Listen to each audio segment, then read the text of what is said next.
Okay, we're doing a tutorial on the A319 20 and I guess 21 on Aerofly. From the Isle of Man to Liverpool, it's only about a 25-minute flight, so it's nice and quick for people to watch. So I've set ILS to 09 on Liverpool, and also taking off 08 from the Isle of Man. I'm from the Isle of Man, so I'm quite used to the Isle of Man airport and flying back and forth to Liverpool.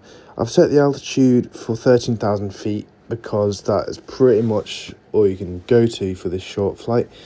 Right, let's start. Might be a little bit laggy, but not too bad. Like I said, there is no editing in this, so it's straight up.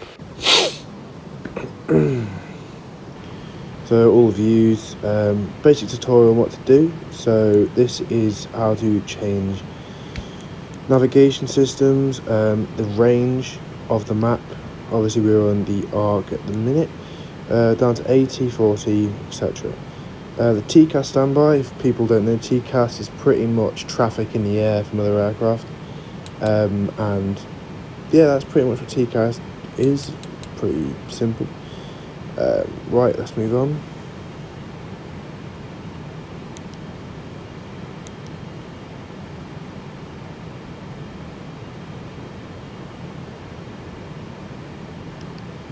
So I'm turning the LS off, which is landing system, just next to the FD.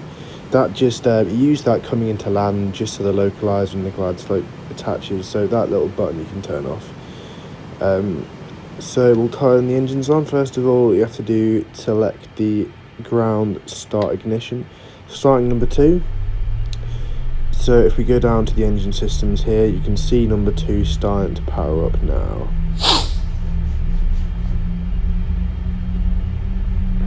Go. It will take about a minute to fully boost up. Here we are again at the Isle of Man. Runways 26 and 08 and 21 and 03. At the minute, the Isle of Man, we only have the ATR 72 and 42s which land on the 21 and 03 because it's such a small runway. But all the Airbus come in from 08. And so I've had to quickly change the direction of the wind because obviously when you fly you have to take off and land into the headwind.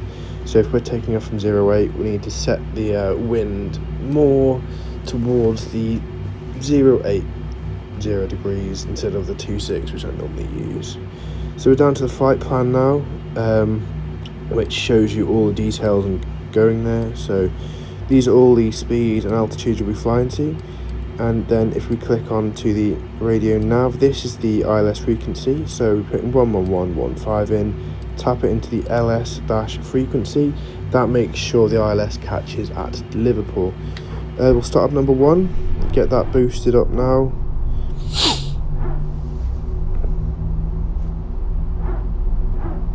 I'm not using a microphone, so excuse me if the audio isn't the best. Wait for that to boost up.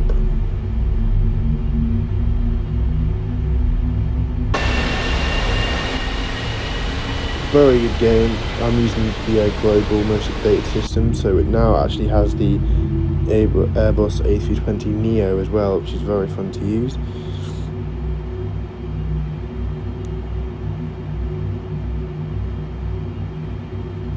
Down it says ignition there, engines are on, so I can turn the ignition button all the way to normal.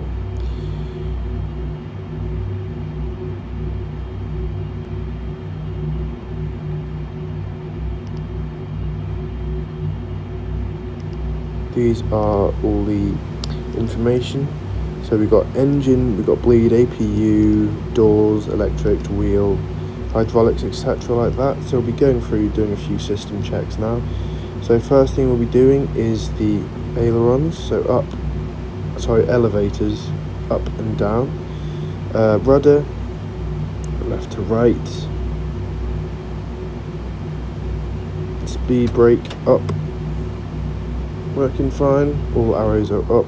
As you can see here on the wings, the speed brake spoilers are armed and set. We're turning off the master caution just as we're doing some checks on the ground, pressing the clear button there, and as you turn off, you might have to press it twice to turn off. Ailerons, here we go, 1 up, 1 down, all fine, all working Perfect.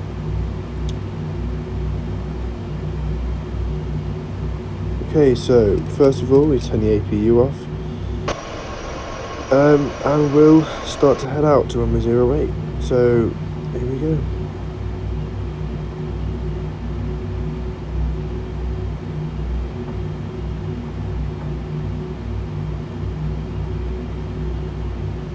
Before we go, just put on the taxi light on. Beacon's already on, all set to go.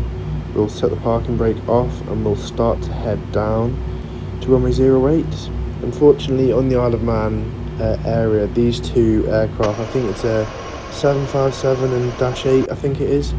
They're very close together, so it's quite difficult to merge between them both. I normally go to the external view. Is it a 755? I think that's what it's supposed to be here. It's 10. It's quite difficult to taxi on this game mobile version because it goes too quick sometimes and too slow. So excuse me if I'm going too slow and not very taxiing very well.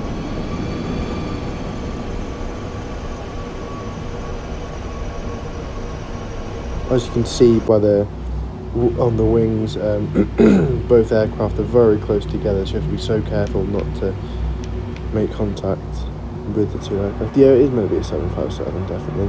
So you normally set the flaps to 2 and then to 1. If you set it just to 1 first, they won't completely go down.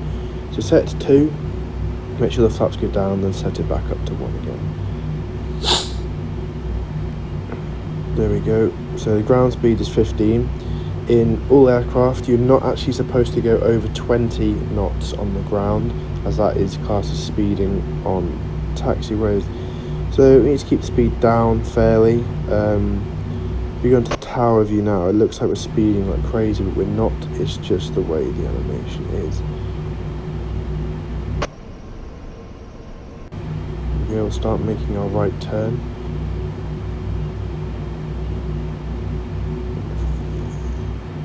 Go. Slight right turn all the way down to runway 08. As you can see on the main panel, I'll be having to turn on the max brake and then doing a config test, which should come up in a second. This is a voiceover, as you can tell, so please excuse any delay. Quick spoiler, aileron checks again, just back and forth.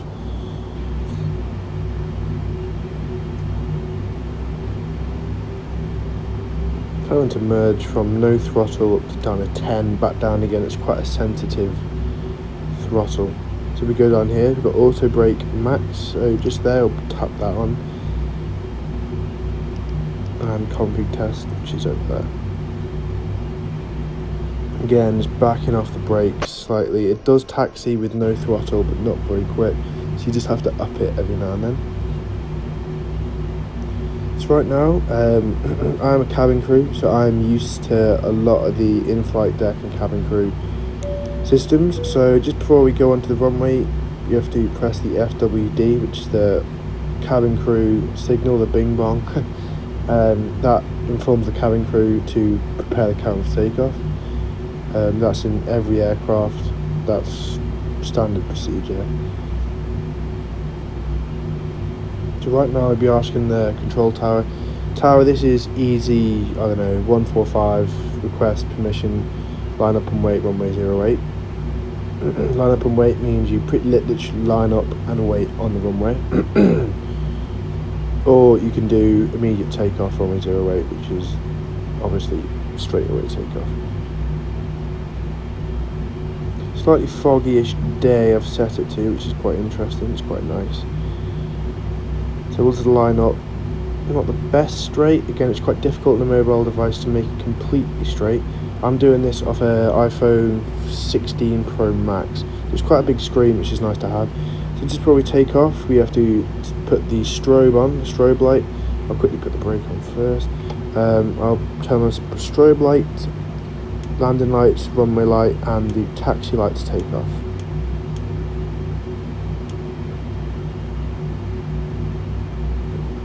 And then we will slowly put the power up to 5, just slowly doing it up. to take the brakes off, make sure the TCAS is all set. Brake off, we'll zoom in, and we'll push up the power to around 20%, up to 5. As soon as that hits the front, tow it all the way up.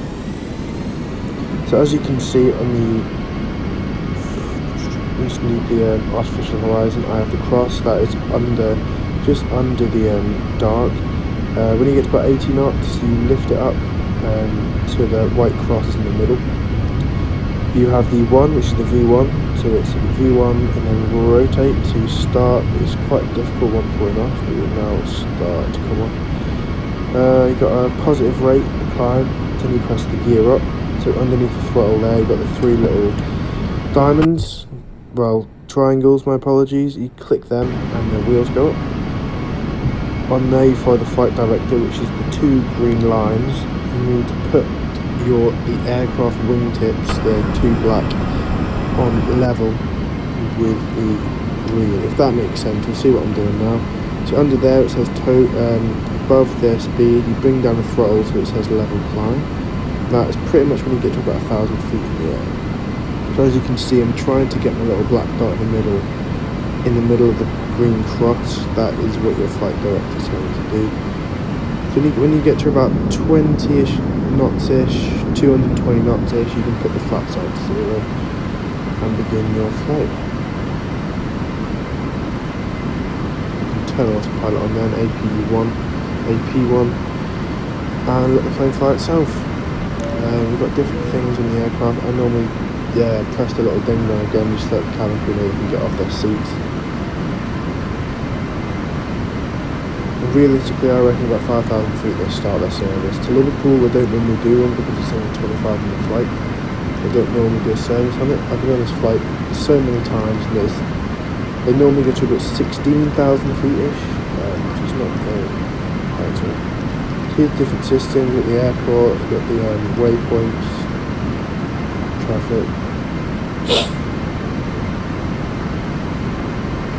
We're just looking at the altitude indicator. When it gets to 10,000 feet, we'll be turning the landing lights off and getting the people out of their seats. So we are around 250 knots. When we get a bit higher, it'll be auto climb and auto throttle up to 300. If I miss saying things, I do apologise. I'm not a pilot. I'm cabin crew, so I love flying, but I'm not completely bang on with everything I say, so I do apologise if you do actually fly planes.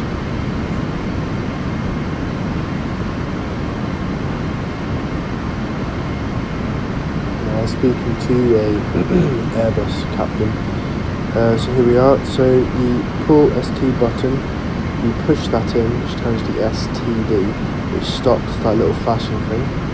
So if you go over to here, it's very flashing over there. So it goes to the button, push that, push it in until it goes to STD. If you're on a phone, you push that and push up on the screen, or push forward. A bit fiddly when you start to get the game, but you'll get used to it very slowly.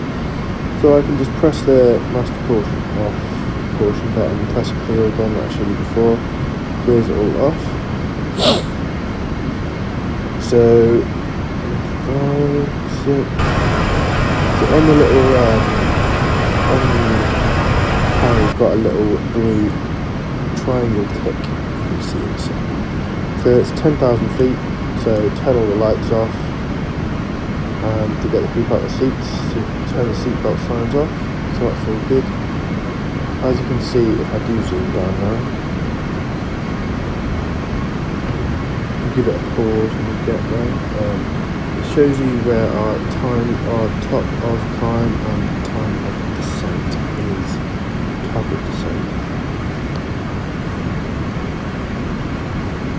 Very nice here. One light goes from that, so just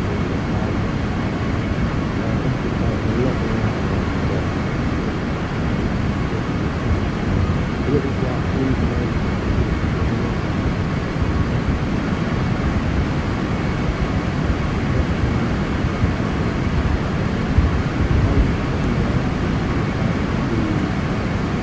little green arrow at the top left, which direction the wind's going. The little blue tick which we're about to fly over now, that means we're at the top of our climb, we'll be at our cruising altitude. So as you can see, we're at 300 knots at the minute. So our cruising is 13,000 feet. So as you can see, we're on 12.9 and 13. So we're at our cruising altitude, and all fine, systems are fine, no warnings. So here's another good feature, the windscreen wipers. You've got slow and fast, which is a really cool feature as well. They need to add some water and rain, which should be such a good feature. And air traffic control is such a good thing for this game.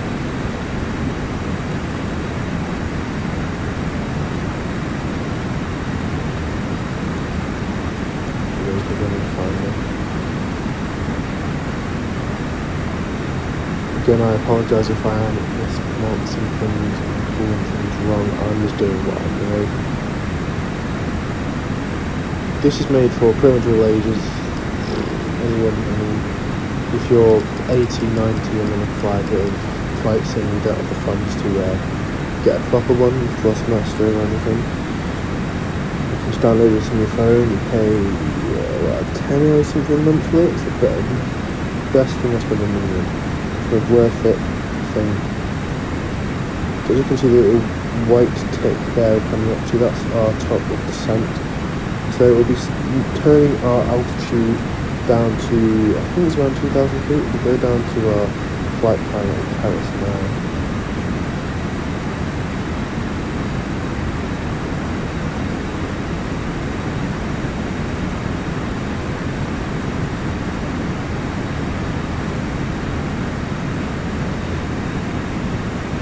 And reach the ground speed 347 knots. So here's a little time thing which I forgot to do on takeoff. So you can see the numbers climbing up. The chrono button there, you push that in to start takeoff and landing. Just to take off, and then you stop it after you land, just like a timer you do. Here's the little white tick we're waiting for. So we go look down, so it's down to 2,000 feet before we set that.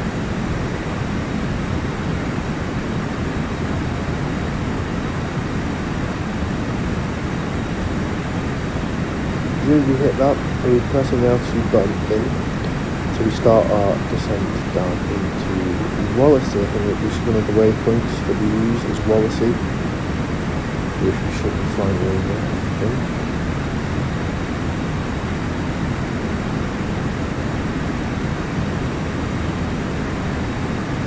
We're just going to go over now. I will be doing other aircraft videos, and if this gets enough views and likes and comments, I will be doing.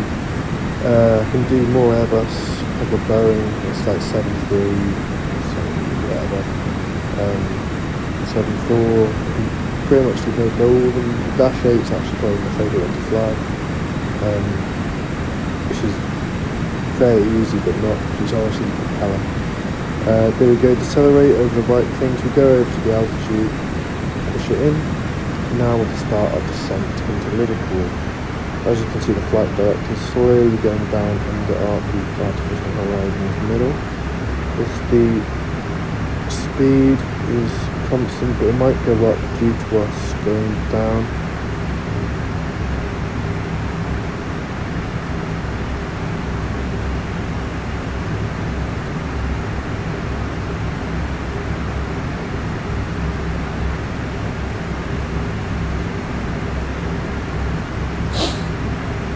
I think I made a mistake around here. I opened the table, is it here? I opened the tray table and I couldn't close it. That's a pain in the ass. It's one of those things, really cool feature, but I cannot close the frigging thing.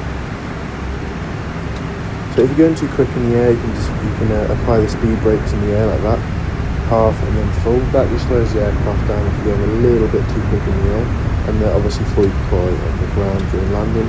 Pulling up its arm, pushing it down, it's disarmed.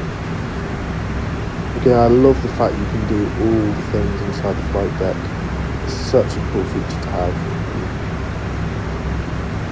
So altitude 1100 feet. It's cool. Again, when that goes down to 10,000, there we go.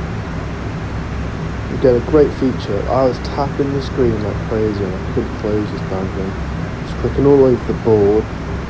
I think it was the middle part I touched and it closed.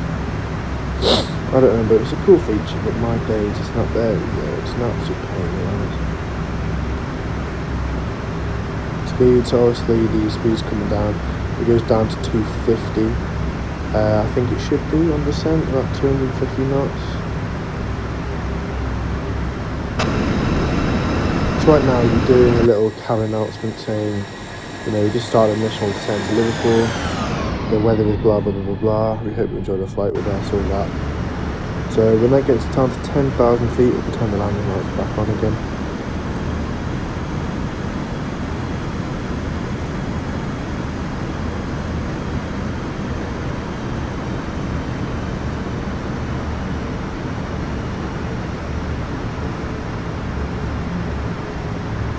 So here, this is an interesting one. These are the flap speeds, so you cannot go to flap 1 unless you're at 230 knots.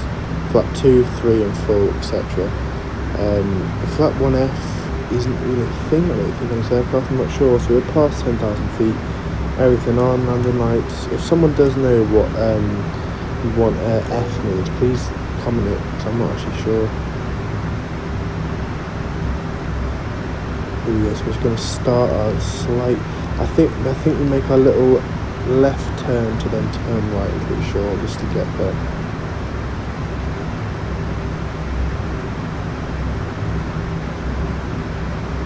In this actual video, I actually set the flaps too early. I set flaps 3 way too early, so I do put them back up, which is my fault. I deploy everything way too early. But I'll talk through what you should do and what I did wrong. So the LS here, that shows the direction the runway is going. This is the runway, this is the on compass, where we're going. So we're going down towards the east, round, and then into 09, I think they were called. Yeah, runway 0927. It's similar direction to the Isle of Man runway 0826, but just slightly off. So it should, yeah, more drag, so that means we need to slow the aircraft down. So like I said before, you need to apply the speed brakes, pull them up to deploy, and then down. So I'll just slow us down a tiny bit. Drag means we need to slow the aircraft down a bit. I'm doing this video for, I guess, people that are new to the game, or people who just want to, you know, fly a little bit more. I'm not professional, so just for a bit of fun. Like I said before, make a little bit of a left to then turn around to the right, just to make sure the it's all smooth and not, the bank angle isn't too bad. Bank angle is when you turn the aircraft too much to the left or right. The wing's too far up in the air when you're turning. Pretty much, you're turning too much. So the LS button's on, the landing system's on. It shows down here the 2 little triangles, one down, one to the right. You'll see that in a second. The STD button, which we spoke about, you pull that out, turn to 1013 again. There we go. All perfect. Here we go. We've got the little diamond on the next to the artificial horizon, which is where we need to be. So when the diamond's in the middle, it means we're on track. Too low, we need to go lower. Too high, we need to go higher. So we'll just put that back up. We'll arm it just so we don't forget. So the flap directors again. Again, the diamond's pretty much in the middle, so we're pretty much on track. Airspeed 200 knots, so I should start putting the flaps down soon, but we are still at 6,000 feet. So, but as you can see, where our nose is sticking up like crazy. So I think, yeah, I'll put the flaps down 1, because we are proper sticking our nose up in the air, as you can see with the artificial horizon. Flaps 2, there you go, flaps 2 up down. We're going a little bit too early. See, if I do it too early, the speed goes down too early. That's the old thing. When you do this, there's no rush. Put it down a little bit later. The mistake I made. Go see if our nose is a little bit up. I think this is where I make the mistake of going flaps 3. This is a good view from a tower. This this is when I made the mistake. I put it down way too early. 2,000 feet set. The approach button, that means everything so the GS start and the localizer, that pretty much means the localizer means it's turning the aircraft the right way and it's heading the right way. The GS, the ground slope, means it's going down directly towards the runway at perfect speed and altitude per second per minute. So that's my favourite bit of a flying is when the glide slope and the localizer attaches and catches, because it just means it's definitely going down perfectly towards the runway. I think this is where I made the mistake of putting the flaps down too much. So flaps 3, you should really put the landing gear down, but I did it way too far away. So the diamond's perfectly in the middle, which is perfect. The glide slope sorts that for you. There we go, flaps. There we go, I put it back up to flaps 2 because I went way too quickly down to flaps 3. I got a bit too excited, I think. So airspeed 140, 150 knots, which is fairly standard coming into descent.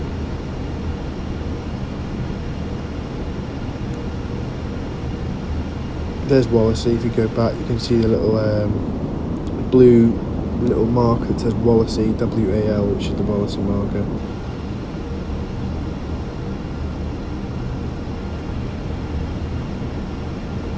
Now we go flaps 3. There we go, that's a little bit better. Still a little bit early, but there we go.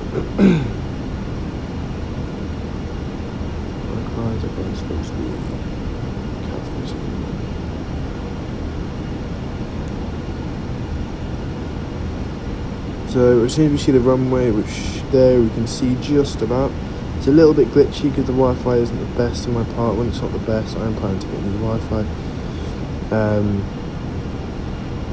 If yours glitches, if you just press back the little arrow, go off the whole thing, come back onto it again, it should be a little bit smoother.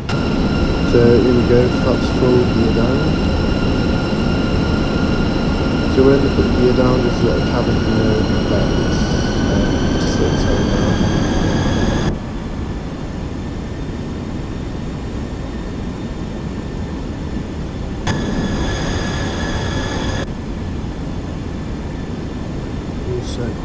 Sorted, runway is just about in sight again, it's a little bit foggy. I just went off the screen then just a little bit quicker, like I said before, it can be a bit of a pain when it's laggy. Press the FWD button, which is the to the cabin crew just saying you're about to land, go and sit back in your seats. So the AP2 button, that pretty much means that the plane's going to land itself if it's too foggy. Push that in, it just lands itself. But we want to land it today manually, so I'll pretty much go through how to land it as well.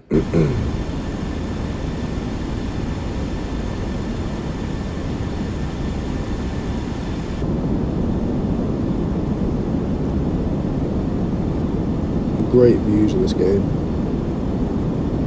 I can't believe it's only got like 4.5 stars or like 4 stars. It needs to be a 5. It's the most underrated game on the App Store. It's recently come out of trees and more 3D buildings and stuff. Oh, there's a little aircraft going past our left. It's just incredible for the price and for the devices. It's just immense. You can get it on a computer as well, which I have not tried. I'm not sure if you can use a Yoku throttle quadrant, but the diamonds all set.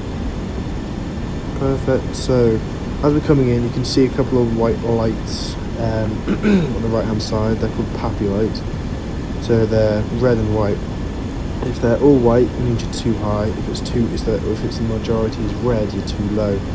So the lights need to be too red and too white, or too white and too red, and that's how you know you're on the high enough. With this game, it always says you're a little bit too high, but it goes down fine. And if we go back, it says the cabin isn't ready. There we are. So I just press the other cabin button, and now it's ready. Everything's set. I turned the auto brake on to the med then, which I didn't mention. Everything's fine. Flaps full. I'll keep going through things when I'm coming into land just to make sure you've got everything. Flaps full. Gears down. All fine. Glide slope capture, localized capture. As you can see next to the little runway there, next to the runway you've got the white light to the right. They need to be half red, half white. Happy lights. So I'm going to set my altitude for 3,000 feet just in case we have to go around and miss the runway through wind, or for some reason we go around again. Set autopilot and we'll go straight up to 3,000 feet, make our way around and land, try and land again. There we go. So as you can see, it is still white, which is a bit of a pain, but it does go down.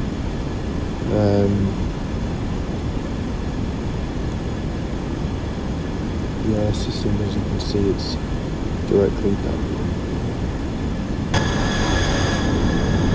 A little bit glitchy, but not too horrendous.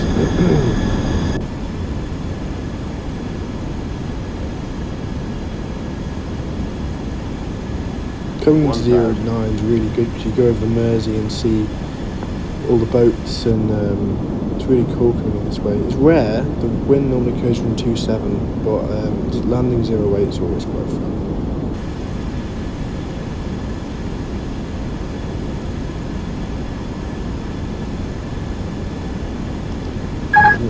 So autopilot's off, press the motor caution button.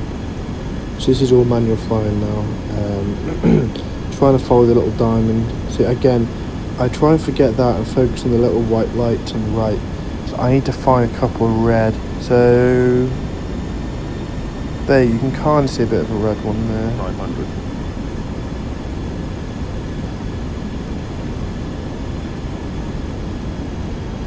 Down a little bit, find a red one. There you go, you can see two red now. So that stays like that and I should be fine. Got to aim for those two little white dots. 200. The landing markers, there we go. So aim for them. Then the plane will start saying 50, 40, 30, 20. And then 10 it will shout retard, which means pull all throttle back, lift up the nose, flare it a little bit. And touch down, slowly put your nose wheel down, pull on the brake. You're making a mistake now, going too slow, it's pretty much stopping on the runway, which is my fault, but it's a pain that. But a new feature is also the fuel. You can actually add fuel and things.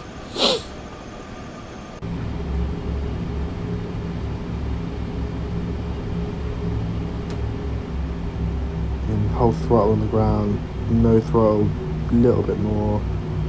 I'll be showing you how to open the doors as well. Let's have a look at our land and see how well it was. It wasn't too bad. I mean, I didn't quite hit the landing markers, but it's still fairly smooth. I was quite happy with it.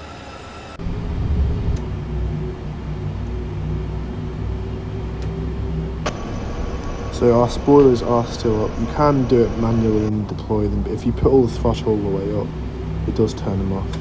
There we go. Turns them off. And you have to remember the nose wheel is behind you and not in front. That's a bit of a pain to remember. You have to try and get used to it if you are new to flying on flight simulators. I'm still getting used to it, and I've flown flight sim for what, 10 years. Sure a pain. On this game anyways.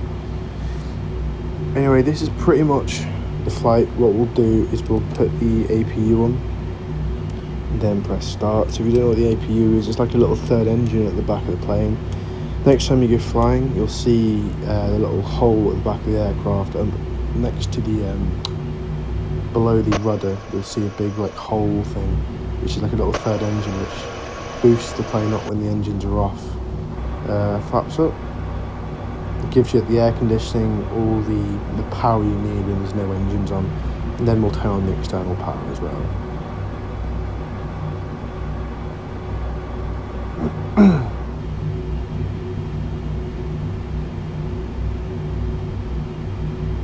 Like I said, we'll be opening the doors, showing you basically how it all works. Taxi light on, everything's stable. Cool.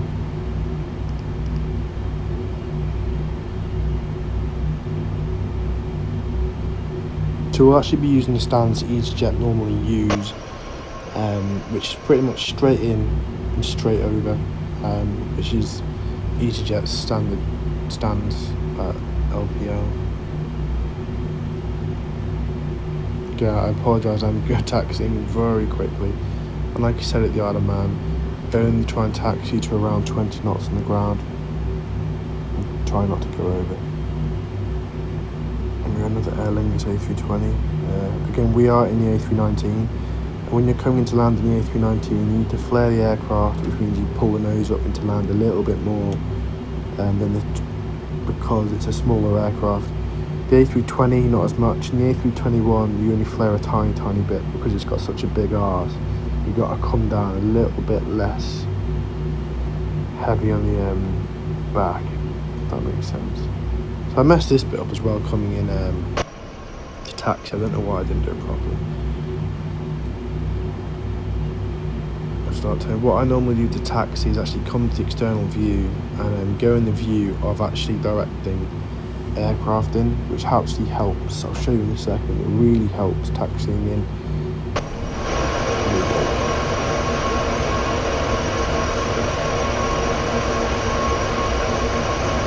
Very small adjustments and movements.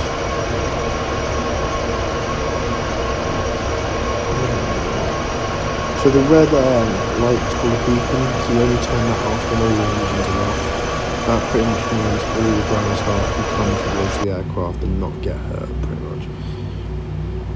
Park and brake on, both engines off.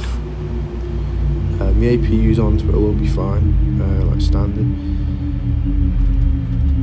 We'll find all the engines are rolling back, which is perfect. What we'll do, we'll turn the external power on there. Turn that on, which means you can turn all the APU off. It's all by little ground power system on the ground. And go, seat belts off. All the lights are off. And then we'll do the doors, which is quite a cool feature as well. The doors, all you do is click the doors and tap the doors you want to open. You obviously can't do the emergency slides. I normally do both passenger doors and the two cargo holds normally. Features and the looks inside of it are incredible as well. For a mobile game, the graphics are incredible. The cargo doors open. I will open the other ones back as well, just to show what it looks like opening.